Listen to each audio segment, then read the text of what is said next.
Pois é, gente. Eu tô rindo aqui que eu me queimei no. Me queimei no incenso, mas tudo bem. Foi coisa boba. Mas me queimando no incenso, eu vou aproveitar falando sobre isso. Eu queria falar, da última vez, a gente começou a falar sobre natureza. Eu pedi a todo mundo, pedi a vocês, parece que tem muita gente me vendo, né? Eu pedi a vocês que me acompanham, que se interessam pelo que eu falo, eu pedi a vocês que pensassem sobre a natureza, sobre a importância da natureza, sobre a presença da natureza mesmo diante da tecnologia. Existe dentro da academia, a gente chama universidade de academia, existia, acho que hoje já não existe tanto, alguma coisa horrorosa mesmo, que chamavam de ciências humanas e ciências exatas, né? Como se ciência pudesse ser dividida entre exatas e humanas. Se você pegar uma palavra e separar em sílabas, você está fazendo matemática, você está fazendo uma dissecação, está trabalhando biologia através da letra. Então é meio esquisito a gente separar ciências humanas de ciências exatas. Mas você acha que tem a ver isso tudo com o que você quer falar? Eu quero falar sobre dividir. Todo mundo sente a necessidade de dividir as coisas, deixar blocos, né? Deixar as coisas em bloco. E enquanto a gente deixa as coisas em bloco, na minha opinião, enquanto a gente mantém as coisas em bloco para se organizar e se entender melhor as coisas, menos consegue se entender. Porque, por exemplo, se você precisa de português para entender um problema, para ler um problema em matemática, você já não pode separar português de matemática. Se você precisa somar dois fonemas diferentes, vamos dizer, o B com A, B mais A, para dar ba, eu não posso separar a matemática do português. Isso é o básico no início do primeiro ano primário. Não existe mais primeiro ano, primeira série, CA, sei lá, jardim. Porque eu sei que já se começa separando, tentando colocar em bloco coisas que deveriam estar juntas. E isso vai para a vida toda, até a hora em que você separa a religião, separa a classe social, separa a cor de pele, separa a roupa que veste, separa a qualidade de imagem, separa o uso da palavra. Quer dizer, as pessoas começam a depositar valores a coisas e desvalores a outras, ou melhor, uma coisa tem mais valor que a outra. Como se o serviço de um jardineiro fosse menos importante do que o serviço de uma pessoa que fez a jardinagem, né? O cara fez a jardinagem, mas deixou lá, e o jardineiro todo dia vai lá limpar. Então, quem é mais importante? É o jardineiro que mantém a jardinagem ou o jardineiro, o jardineiro, sei lá, o cara que fez a jardinagem? Não sei. Eu acho que os dois são importantes. Um que fez e o outro que mantém. Entendeu? É como se fosse o pai. O pai é quem cria. O pai é quem concebe, é o que faz o filho. Não sei. Eu acho que os dois são pais, né? E deve ser verificado a coisa desse tipo. Cada um com uma função, talvez, sim. Mas separar, não. Função, sim. Cada um precisa uma função definida, talvez, para poder a coisa andar. Mas estabelecer mais importância a uma coisa do que a outra, no mundo, eu acho ridículo. Eu sou declaradamente contra o pensamento que me veio por boca, que eu nunca li isso, que o homem, que os seres são divididos de acordo, espiritualmente, os seres são divididos de acordo com sua evolução, né? Evolução! Olha só, todo mundo na mesma terra, no mesmo lugar, na mesma época. Aí diz que o homem primeiro foi água, depois foi mineral, depois foi vegetal, depois de vegetal ele passou a ser hominal. Porra, desculpa. Porra, que isso? O homem caga, mija, fode, transa, bebe água, tudo como qualquer vegetal, qualquer animal faz. Às vezes melhor o animal do que o homem. Por que é que o homem é o mais evoluído da Terra? É isso que eu queria entender. De onde foi que na minha concepção, onde foi que este imbecil achou que o homem é mais evoluído da Terra? Se um leão aparecer e o homem não tiver um rifle, o leão acaba com o homem, com o bicho mais evoluído da Terra. Entendeu? Se um elefante der uma pisada na cabeça do homem, do bicho mais evoluído da Terra, ele morre. Se a água cismar de avançar na terra do homem, ele morre. Onde é que está a evolução desse homem? Em Minas Gerais, houve aquele rompimento das barragens, morreram pessoas e mais pessoas. Onde é que está a evolução humana? Onde é que a gente consegue controlar tudo? Pelo amor de Deus, tem chuva que bate aí que acaba com barraco. Barraco não, que acaba às vezes com casas. Então, como é que as pessoas podem pensar que o ser humano é mais evoluído do que qualquer outro ser animado ou inanimado? Porque se uma pedra cair, acabou também com a cabeça do homem, morreu. O homem não tem controle sobre nada.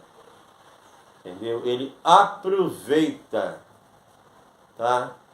Ele aproveita da vida existente para explorar.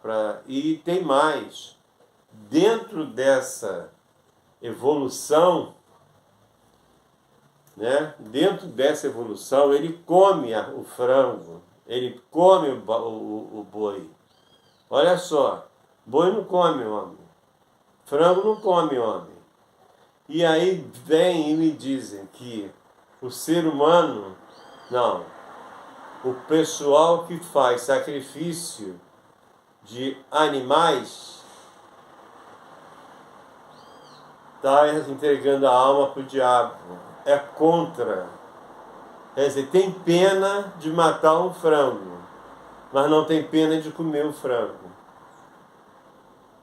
Tem pena de matar o porco, mas não tem pena de comer o porco. Quer dizer, eu não entendo, entendeu? Eu fico tentando entender as incoerências. Primeiro, a superioridade que o homem sente. Segundo, esta superioridade, inclusive espiritual, que permite que o homem coma tudo quanto é bicho que ele vê na frente dele. Entendeu? E diz que é a cadeia alimentar. Porra, que diabo quem inventou essa merda de cadeia alimentar? O homem pode comer, viver perfeitamente sem precisar de proteína animal. Quer comer proteína animal? Coma, tudo bem. Só não seja hipócrita ao ponto de dizer que quem mata, quem faz, é porque não está mexendo com espíritos elevados. Gente, vamos pegar esse livro aqui, ó, ler Urântia, Evangelho segundo o Espiritismo. Vamos ler isso aqui, ó, Os Exilados de Capela. Vamos ler isso tudo, vamos ler esses livros todos aqui. Vamos ler Homo Deus, para depois falar besteira, sabe? Porque quando eu vejo falar em evolução, né, a gente teve evolução, sim, física. Nós vivíamos de quatro, tínhamos rabo, levantamos, tiramos, começamos a usar só duas patas, só dois pés. Com isso o rabo entrou, a testa também diminuiu, foi para dentro, e o cérebro, que era bem maior, diminuiu e ficou. E a gente começou a evoluir a partir daí. Segundo a antropologia, o homem começa a desenvolver a inteligência e um ajudar ao outro a partir do momento que ele descobre o fogo e consegue afugentar quem ele prende hoje em dia, que é o cão. O cão era... O homem era comida de cão. O homem vivia em caverna com medo dos outros animais. Ele começou a deixar de ter medo? Não, ele ainda continua com medo. Ele começou a deixar de fugir dos outros homens e viver menos desesperadamente depois que se descobriu o fogo. Com o fogo, o cão, que na época era lobo, não atacava mais, não conseguia chegar perto do homem porque tinha alguém na caverna, sempre com fogo na mão, guardando a fogueira. Então, por aí você vê, isso não faz tanto tempo, porque o homem já era bípede. Nessa época que o homem descobriu o fogo, ele já era bípede, ele já andava de duas pernas. Esse de duas patas porque é bicho, que nem os outros. Ele já andava de duas pernas. Então, isso é uma introdução para vocês pensarem a respeito da ilusão de superioridade.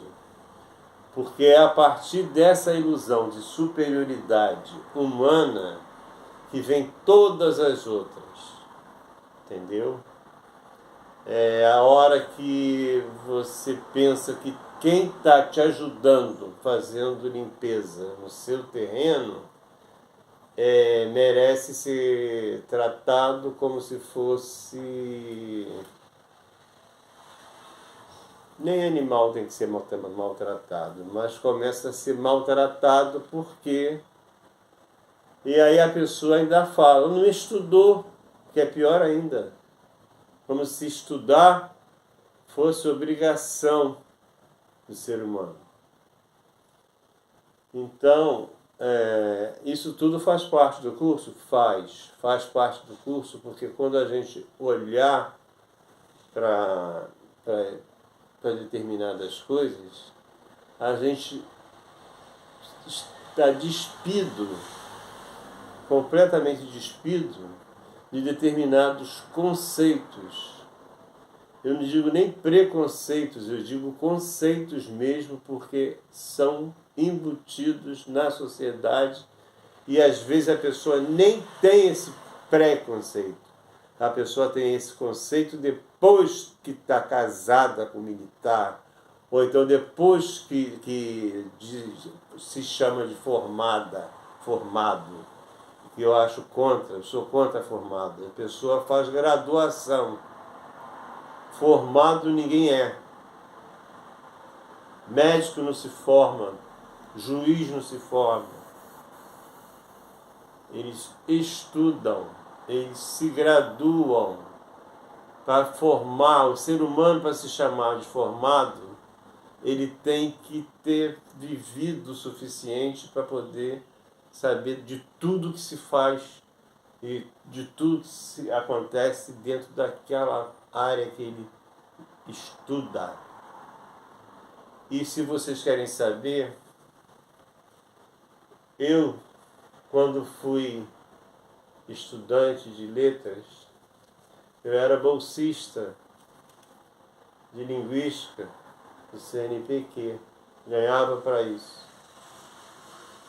Eu estudei muito para ser bolsista. Eu metia a cara, estudava, gostava. E o que aconteceu comigo foi que me formei, né? Então a bolsa acabou, eu fui procurar emprego, consegui, graças a Deus, fui trabalhar. 3 anos depois, eu voltei à instituição onde eu era bolsista do CNPq de Linguística, para assistir uma reunião de iniciação científica, de linguística funcional, é lógico. 3 anos depois apenas, eu fiquei abismado com a minha ignorância. Eu não sabia exatamente nada do que as pessoas estavam falando. Porque a linguística como ciência, ela já tinha evoluído e muito.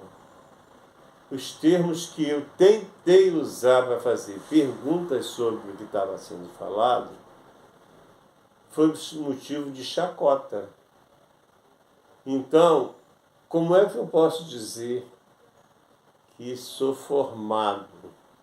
Né? Quem é? Quer dizer, quem é não, todo mundo pode, né? Mas eu queria que fosse olhado dessa forma. As pessoas não se formam. Nada é formado. O mundo está em construção. O conhecimento está eternamente em construção. A ciência está eternamente em construção. A ciência que disser que fechou, desculpa, não é ciência. Não é ciência. Se você pegar um livro e disser que conhece o livro de cabo a rabo, você está falando besteira. E se você pegar o livro hoje, o livro que você leu há 4 anos atrás, se você passou o tempo, se você pegar o livro para ler de novo, você vai ver que a visão que você teve de várias passagens é completamente outra. Então é necessário que se tire o conceito de formado, a exigência de cada um fazendo um negócio. Isso é bom, porque no candomblé a gente não faz nada, a gente faz tudo.